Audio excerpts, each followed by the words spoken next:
dame, aleluya, Jesús dame, aleluya, Jesús dame, aleluya, alaboso, aleluya, Jesús dame, aleluya.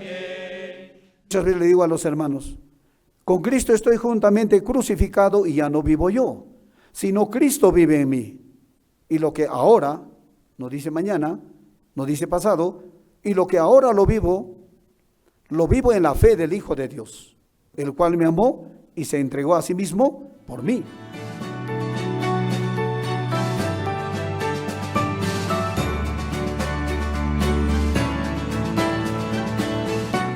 Luego, después de tener la comunión, en mí va a haber ánimo, va a haber propósito, va a haber corazón para servir al Señor.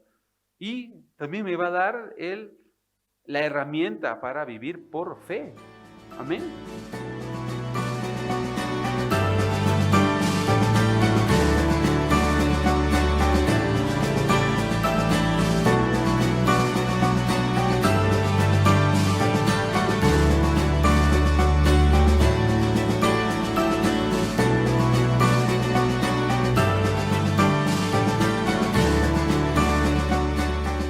Dios quiere prosperar a los hermanos. Dios quiere levantar. No quiere que vivan siempre en la situación, sino entrar en el negocio del Señor, en la voluntad de Dios. Ahí está la prosperidad. Amén.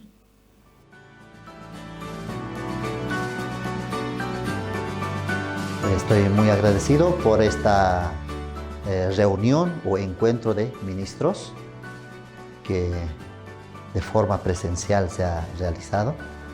Y en la conferencia para la familia, Samonim Luz compartía la comunión acerca del fluir del corazón también de padre a la esposa y de la esposa a los hijos. Escuchaba profundamente el corazón del siervo, caminando con los otros ministros, podía sentir todos los ministros, Dios nos levantó por la gracia de Dios. Me sentía muy feliz también, ¿no? Porque Pastora Luz compartía sobre la educación, sobre la familia.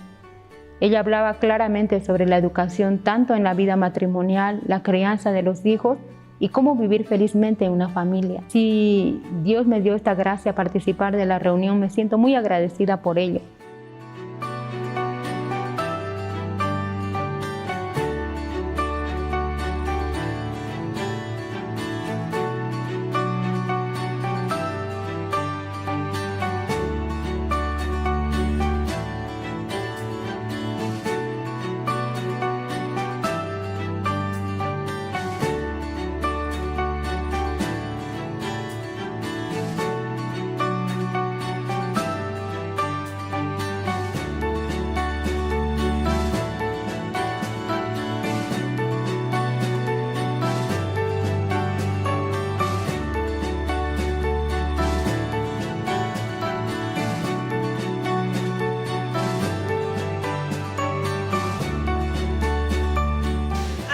Los olvides